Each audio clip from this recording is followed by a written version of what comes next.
Hey, everybody, welcome back. It is week 18 in the NFL, the final weekend of the regular season. And you know what? There's so much to play for, and we're going to highlight a couple of the big games this week, as we always do with our good friend, our NFL managing editor here at Sportsnaut, that is David Kull. And David, we got to start with, to me, one of the most fascinating games of all this weekend. So much on the line, and that is the Buffalo Bills head down to Miami to take on the Miami Dolphins. Dolphins haven't been playing their best football lately.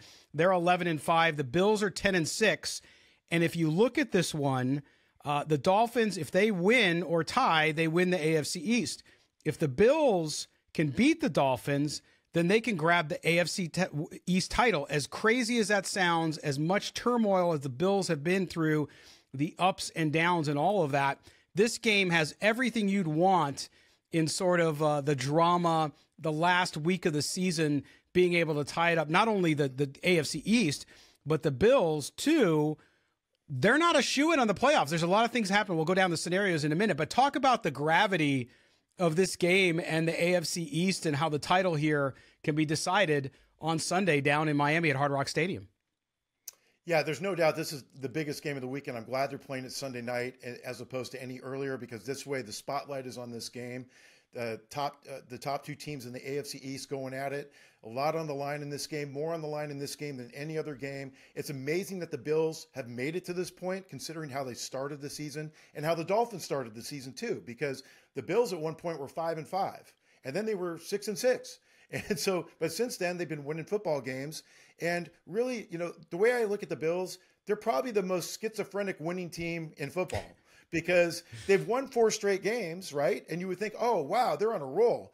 But the way they've won the last 2 weeks, so check this out. They beat the Chiefs, they beat the Cowboys, 2 of the better teams in the league, right?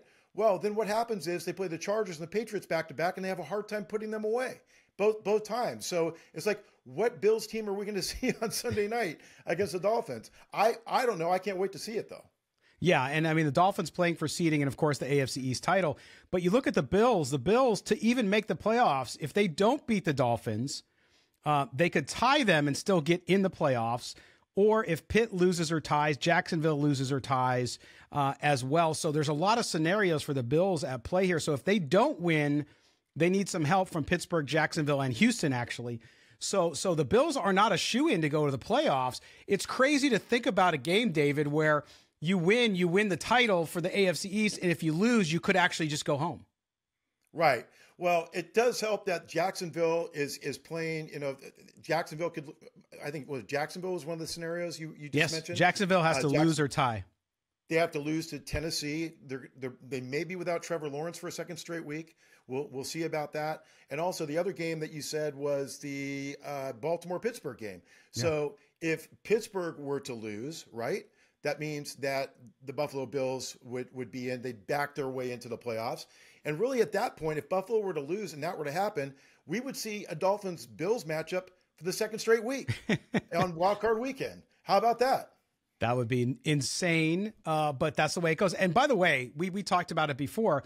I don't want to play the Bills in the playoffs. I know they're up and down, but it just seems like one of those teams, them and the LA Rams on the NFC side, just teams you don't want to play in the playoffs. So you look at this game, though, the Dolphins, because they've been so, I think, lethargic as of lately, that offense hasn't gone. Of course, they got beat badly by Baltimore, the best team in the AFC at this point. What do the Dolphins have to do to win this game? They have to be healthy. That's one thing. They're a team that's probably the most banged up in the league right now. Jalen Waddle, we don't know about his status for this game. We don't know about, even Tua hurt his throwing shoulder last week. And yeah. Even though he said it was sore, that's still, there's still some concern there.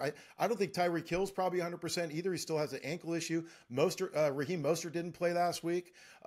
Devon Achane, you never know with him because he's been injured a lot of the season too. So he's always a concern. And then on the defensive side of the ball, Bradley Chubb's now out for the year, tore his ACL last week in a non-contact injury. They don't have him or Jalen Phillips, their 2 top pass rushers, gone for the season right now. So, and Xavier Howard, their quarterback, he's hurt. He's hurt as well. So the Dolphins are, from a health standpoint, are the more banged up team.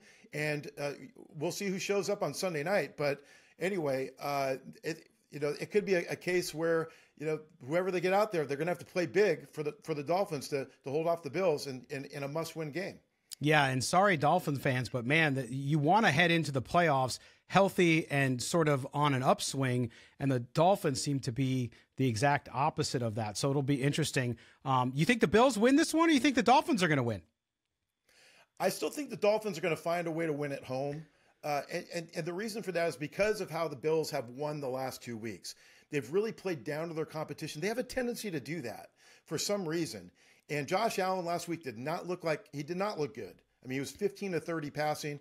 His first half was dreadful, and he was just running all over the place. And when that happens, I mean, Josh Allen, I can't think of another player in the NFL whose team rises and falls with him.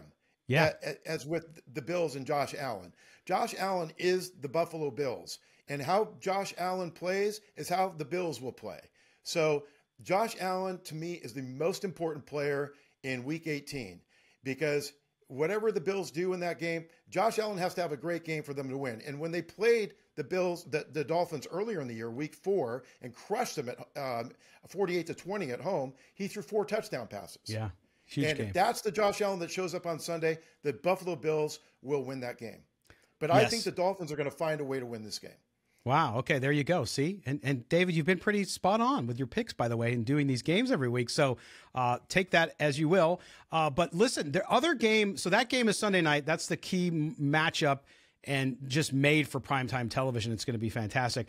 The other game is that we want to highlight today is two kind of startup teams here, 2 upstarts, I should say. And that is the Houston Texans. They sit at 9-7.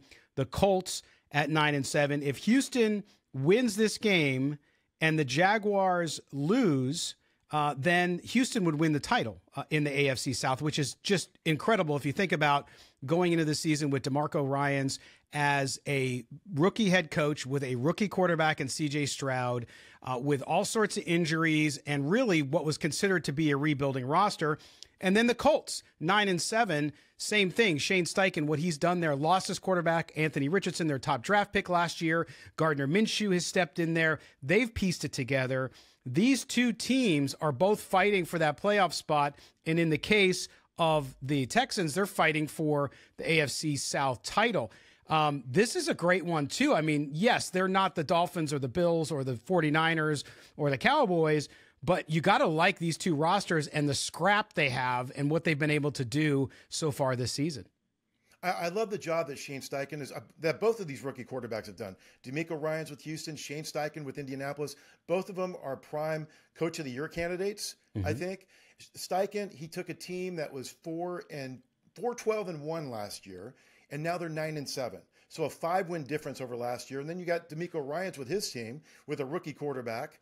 And, you already mentioned with Steichen with Gardner Minshew now at quarterback instead of Anthony Richardson.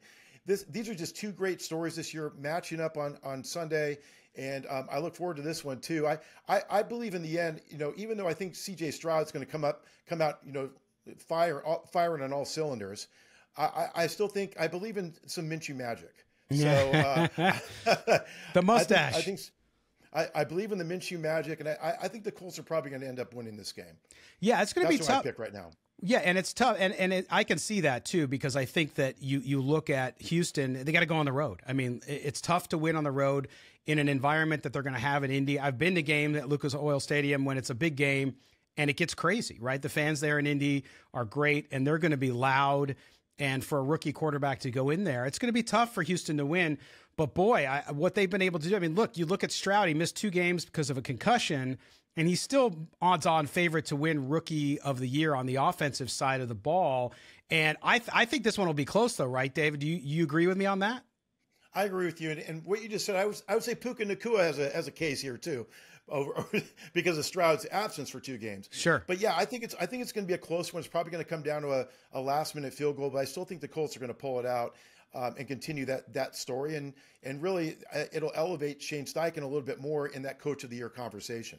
No doubt about it. Shane Steichen, by the way, a fellow UNLV alumnus like I am, so proud of him and his roots as a UNLV quarterback under John Robinson. You remember John Robinson from USC? I remember John Robinson. Yes, and I will say Shane Steichen's also from Northern California, which is where I'm from. Yes. See all the links. We're just giving you the 6 degrees of David and Scott right now on this NFL video.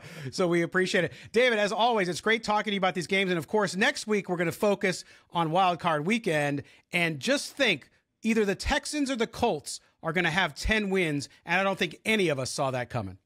No question about that. All right, so make sure you do us a favor. Make sure you subscribe to the YouTube channel here for Sportsnaut. Also, we have the NFL covered from wall to wall. So check out sportsnaut.com, and we will see you all next week. Have a great football weekend coming ahead.